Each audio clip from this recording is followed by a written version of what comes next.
as part of the KEYNOTE-001 clinical trial. So the KEYNOTE-001 clinical trial was a very unusual phase 1 trial. It enrolled over 1,000 patients. It led to the initial approval of pembrolizumab in melanoma, in non-small cell lung cancer, as well as the approval of the PD-L1 diagnostic assay.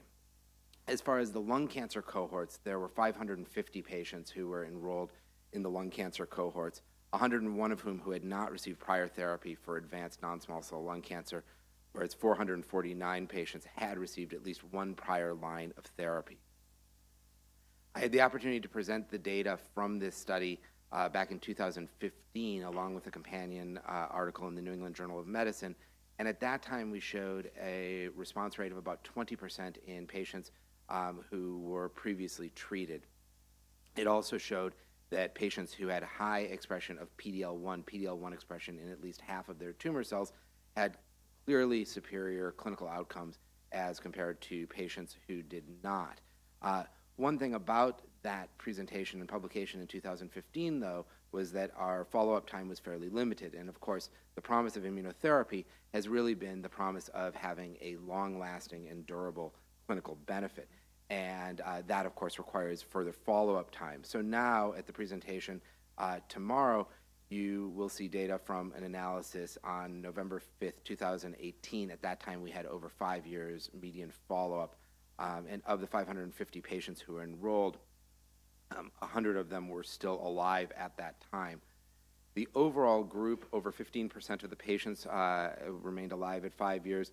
The treatment-naive group were required to have PD-L1 positive disease. And as you can see here, about 30% of the patients who had PD-L1 of at least 50% remained alive at 5 years, as compared to about half of that in the group who had PD-L1 expression between 1 and 49%. Among the previously treated patients, there was an allowance for both PD-L1 positive and negative disease. And what you can see here is that, again, a quarter of the patients who were PD-L1 greater than 50% were alive at 5 years. And I will point out this is not 5 years from the time of diagnosis. This is 5 years from the time of initiation of pembrolizumab. All of these patients had already received prior therapies, and some of them multiple prior therapies by the time they went on trial.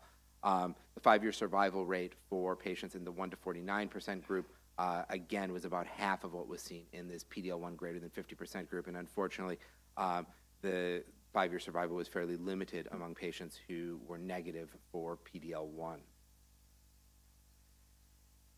In current clinical trials looking at pembrolizumab is generally given for 2 years. And so we look specifically at patients who received 2 years or more of pembrolizumab. In that group, as you can imagine, the majority of them were patients who did have an objective response.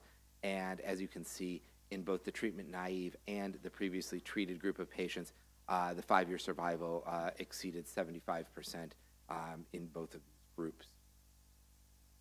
We have periodically updated data from the KEYNOTE-001 study, this being, of course, the longest experience of patients with non-small cell lung cancer receiving pembrolizumab. And one of the things, of course, we have looked to assess is whether or not there is a late onset of toxicities, particularly immune-related toxicities. What this sort of figure shows here is the comparison of our data at 5 years compared to an analysis that took place at 3 years.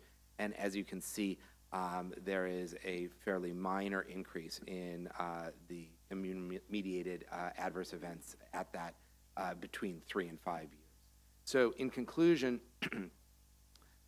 non-small cell lung cancer advanced disease generally has been a disease where we have considered patients to be very unlikely to be living 5 years. 5-year survival, of course, is a benchmark that has typically been used in cancer, and it is certainly encouraging to have seen the over 15% 5-year survival in this group.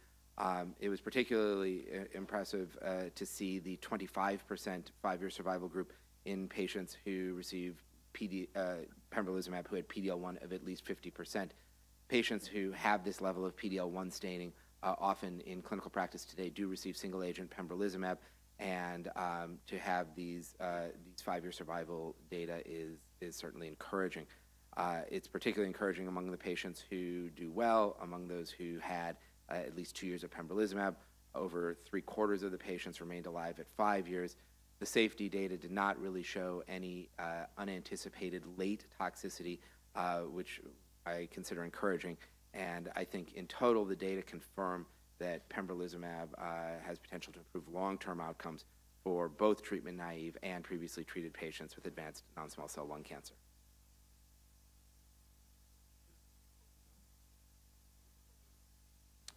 Okay, thanks so much, Dr. Guerin. So I'd like to ask Dr. David Graham, one of our ASCO experts, to provide some additional context and some insights. Thank you, Dr. Shilsky and Dr. Guerin. We have seen over the last couple of years at the ASCO annual meeting a lot of impressive data with immunotherapy. This report from Dr. Guerin and his colleagues actually highlights two very important things that we need to think about. The first is that with the use of immunotherapy in appropriate patients, we have to start thinking of how we deal with our patients in different ways than we used to.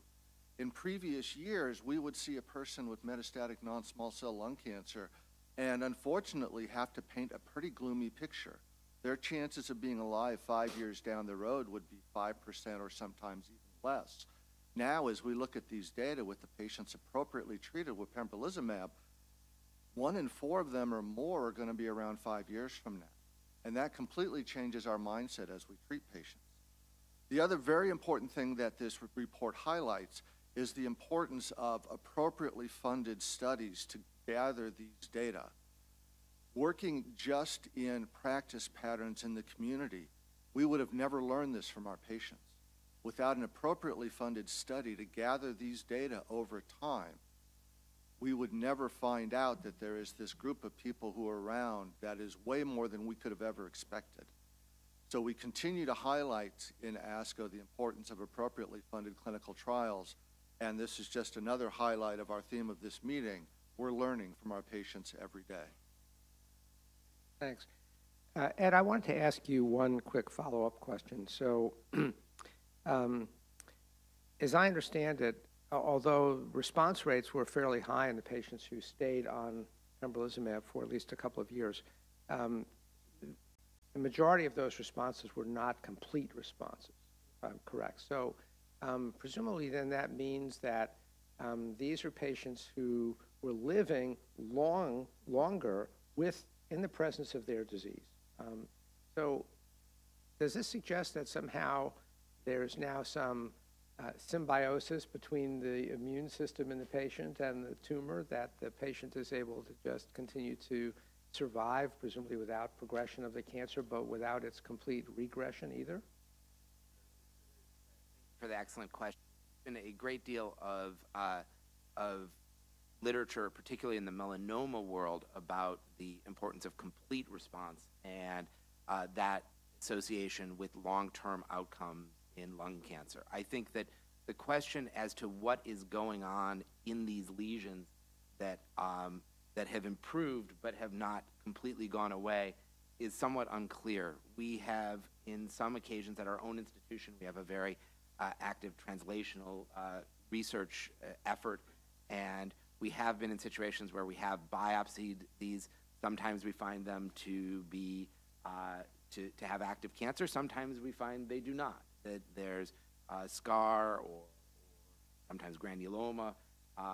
We have found multiple different things, and so I think it's very hard to know to what extent what we're seeing on the scans at this point is not malignant disease versus this sort of idea that you're bringing up, that somehow the immune system and the cancer have sort of fought each other and worked themselves to a draw, and that the cancer is being appropriately maintained. And I think that that's going to be an area that will be an interesting one for future research. Great, thank you. Okay, we'll go on to